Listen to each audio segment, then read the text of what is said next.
Brezza, the Citybird SUV.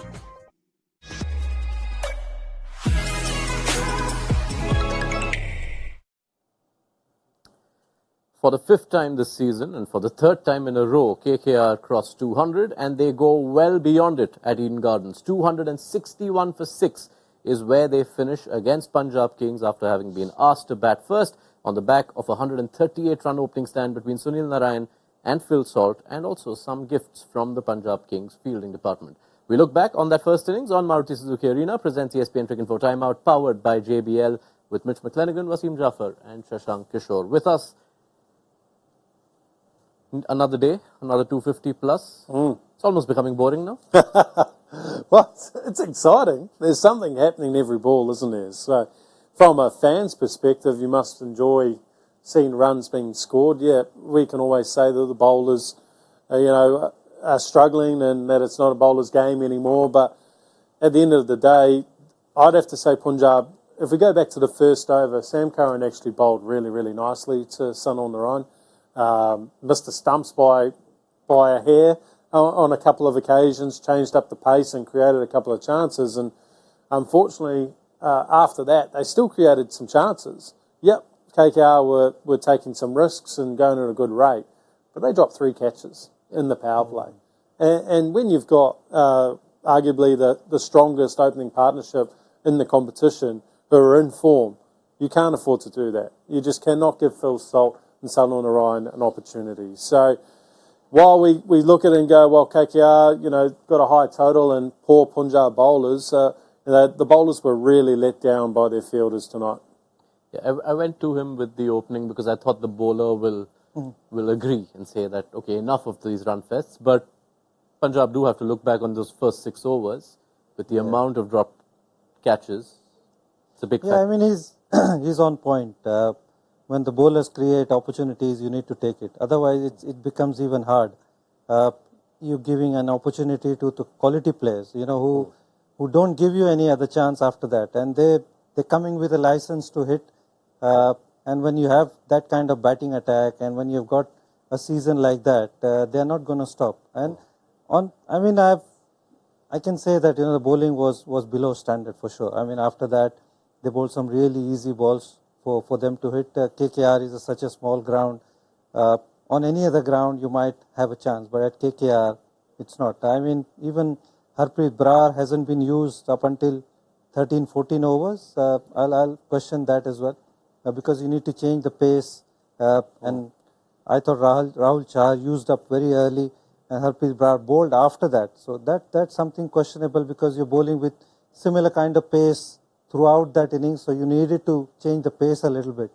So that's something probably I'll put down to after those drop catches.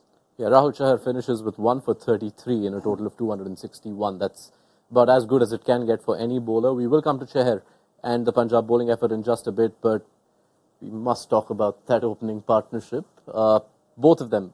Sunil Narine, we've spoken enough. We will come to him, but Phil Salt, to have been unsold at the auction, to then coming in as a replacement, and firing on all cylinders, a potential retention even.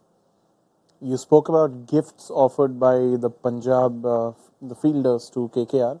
I think Phil Salt should take a good big gift back home for Jason Roy, because, had it not been for him pulling out before the season, you wouldn't have had Phil Salt coming in.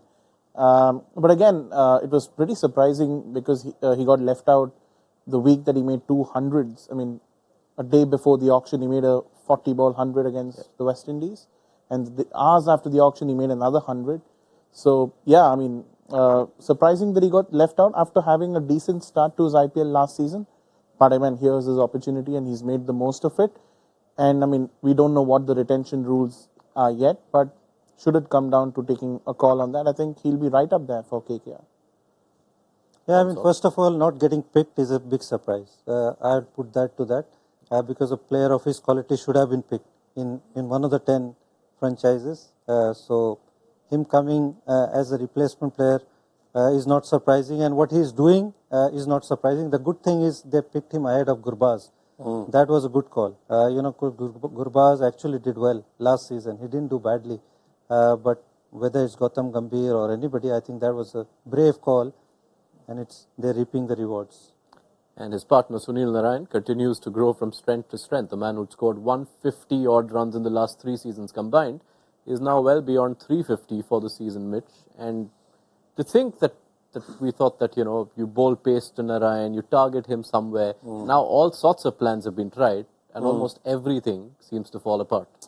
Yeah, we've seen some plans bowled to him early in his innings, and more often than not, they've actually looked effective. When the guys have swung the ball, he's played and missed, and tonight Sam Curran change-ups, and he played and missed, and we saw a few good Yorkers that were just on the wrong line, and just seems to think if he doesn't get out on that first over, and he gets the pace of the wicket and gets his confidence up, he's just not getting out. And that's one of the mysteries, right? Like you can bowl. I believe teams have actually bowled quite well to him, at least in the first 6 balls. But his ability to not get out when he's beaten and guys not hit the stumps or not getting edged behind has been fascinating. He's dominated on those little missed chances, those little half chances. So look, he's been exciting, and I reckon he's really revelled in having Phil Salt at the other end, because he really does complement him. We spoke about pre-show that Phil Salt's more of a hitter of pace and looks square of the wicket, and then Sonny is more of a hitter of spin and the slower guys. But what happens is that when bowlers are bowling to Phil Salt, they're trying to err on the fuller side or the change of pace a little bit fuller, and then if you're not switched on and then Sunil Narine's back on strike, and you just think, oh yeah, this worked to Phil Salt, and you make a mistake, you bowl a half volley or that fuller length to Sunil Narine, you're going out of the park. So that's why their combination works so well. If you're a little bit off with the ball or you're planning or you're thinking, they both take you down. Can you think of such a drastic turnaround for the good for any batter? I mean, to think that he was averaging single digits over 3 seasons, and it's not just in the IPL, even elsewhere, Narine wasn't really having the kind of batting returns, and now he's just unstoppable. I'm trying to find it hard to think of a case of such a sudden turnaround. I can think of one case across leagues when Riley Russo first broke through in the IPL in 2015. He went through a horrendous run of form, but he went back, played in England, then came back, storming back in the PSL with the kind of form that he did for Multan Sultans. So that's one example that I can think of. But in the IPL, I mean, it's really hard to think of anyone who's had this kind of a transformation. I mean, at least to me. No, that's fair. It's fair. I mean, it's kind of, he's more of a bowling all-rounder, right? It's kind of like a bigger version of what we've seen with Marcus Stoinis going to the top of the innings. And sometimes some batters who you think can finish the innings, like in Narine, like a Marcus Stoinis, actually need the freedom of being up the top and be able to get themselves into the game when there's only 2 guys out, so there's lower risk for their shot making, and they become more consistent because of that. So that's probably why the transformation. I mean, massive props to KKR to be brave enough, and I'd imagine Gambhir was the mastermind behind of that, because that's where he was when he played at KKR. So, to have the bravery to go up with that decision and also stick with it, because it didn't come off straight away, but to stick with it and back him in, what a great call.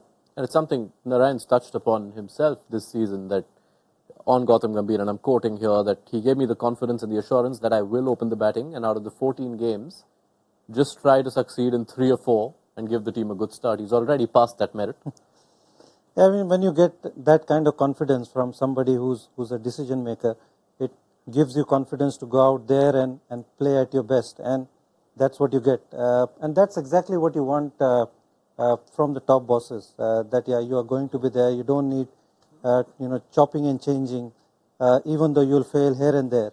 And that's where the team succeed. I feel the good teams succeed when you back your best players, and when they come good, they win you matches. And that's exactly what Sunil Narine has been doing. A couple of other examples that come to mind in the IPL, although I wouldn't call it a very drastic from single digits to the kind of transformation. But talking about Gambhir, I remember Robin Uthappa, when he was with Pune Warriors, he struggled to get any kind of fluency or rhythm to his batting. And it was a bit like he was batting in the top order, middle order, so he didn't have a set position.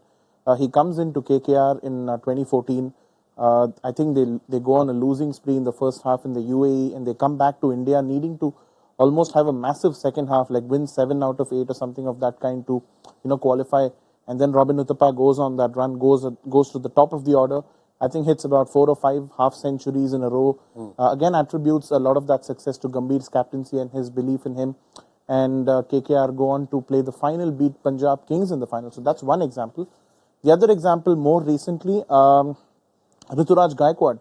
First season in the IPL, he wasn't picked. He wasn't in the 11 in the entire first season that he was part of CSK. Yeah. Comes into the 11, breaks down with COVID, so he has to spend some time away. Then when he comes back into the 11, he starts with 3 ducks, and then CSK stick with him.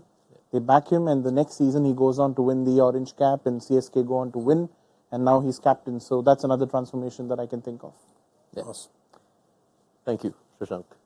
The statsman knows everything about all the stories, so thank you for that. At around the 16th over, I penciled in a question, why did Shreyas Iyer come in ahead of Rinku Singh? But I guess when you make 28 of 10, you can't be complaining. Well, I was thinking it could be Ramandeep because obviously he's known guy who's done well as a finisher and he's had few impactful innings. So I thought he might come in being a right-hand, left-hand combination.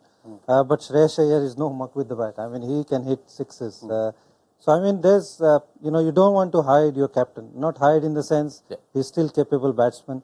And if he scores runs at that stage, still 5 overs to go, that builds his confidence being a captain of the side, and Ramandeep can come later on. So I think it was a brave call and a smart call as well. Yeah, I mean, it turned out really nicely for them, and I think that's off the back of a couple of very good performances from Shreyas Iyer. He's got some runs under his belt now, and the position they were in the game, where Shreyas came in and did a really good job, but they were so far ahead of the game that, in these situations when you're playing a side like this, potentially you could have put Rinku Singh up there because Rinku Singh hasn't had a lot of opportunity, and at some point during this season, you're going to need him to bail you out. And just to get him to face under 3-4 overs as opposed to the 2 overs or the 6 or 7 balls he's facing at the moment, because, he's better than that, but you also need him in form. And I know he's been striking exceptionally well. He's been striking over 250 in the last 2 overs in this year's IPL, but you'd like to see him get a 30, a 40 or something like that, just to get that last little piece of the wheel, locked in for their run towards the semi-finals. Right. Just as we were almost set for the chase to begin, what do those 6 overs of spin tell us? Because for Rahul Chahar, 4 overs, 1 for 33, and you add Chahar and Brar's overs, that's just 54 runs from those 6 and 200 plus in the other 14. What does that tell us about how tricky this still could be as a chase, even though you see 260 on the board? I mean, I'm not sure if this is, Punjab Kings have no option but to just go for broke, whether it's spin, whether it's pace. Rahul Chahar, we spoke about him having lost a little bit of rhythm between seasons. I think the one thing that he did well was he got his trajectory right on this pitch, didn't give the ball too much air, also took the ball away from Narayan's hitting arc, and that kind of helped him not concede those big sixes that some of the others did. He didn't bowl full tosses. So today's performance kind of was a confidence-boosting, morale-boosting performance for him. But, some of the other experienced bowlers like Harshal Patel, Arshdeep and Kagiso Rabada, you expect them to have, come in with much better performances. All right, let's quickly tuck into predictions as the Punjab chase of 262 is almost set to begin, and outrageous predictions as well. Wasim? Punjab to lose more than 70 runs. More than 70. All right. Shashank?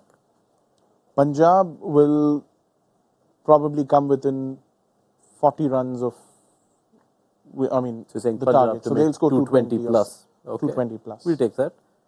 Mitch, who has had as bumper a first innings as is imaginable, outrageous landing, Salt and Narine flying. Yeah. Well, one's gone low and one's gone high. Should I just take that middle bracket of 20 runs? They'll get between 200 and 220. I think they'll stumble through to 210. They stumble because it looks like such a good wicket. I think Riley Rousseau's going to get 70 plus. Rousseau 70 plus. Either of you want to jump in with any individual? I think Jitesh Sharma to to have a good knock. It's not an outrageous, but just a feel.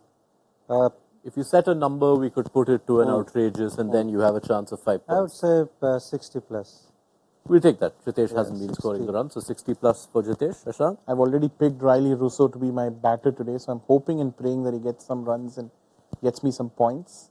Already my impact X factor player Ankrish Raghuvanshi hasn't batted, so the only positive out of that is at least he hasn't given me negative points.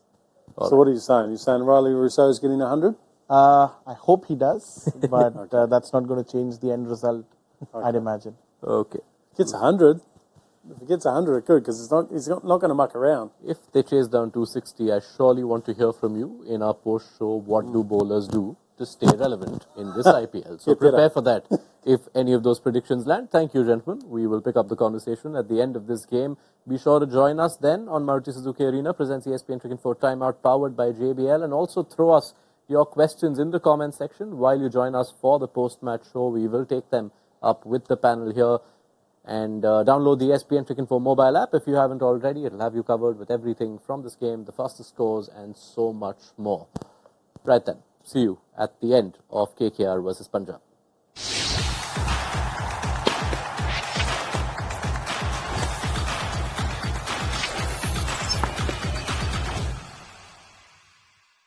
All new hot and techy Brezza, the city bread SUV.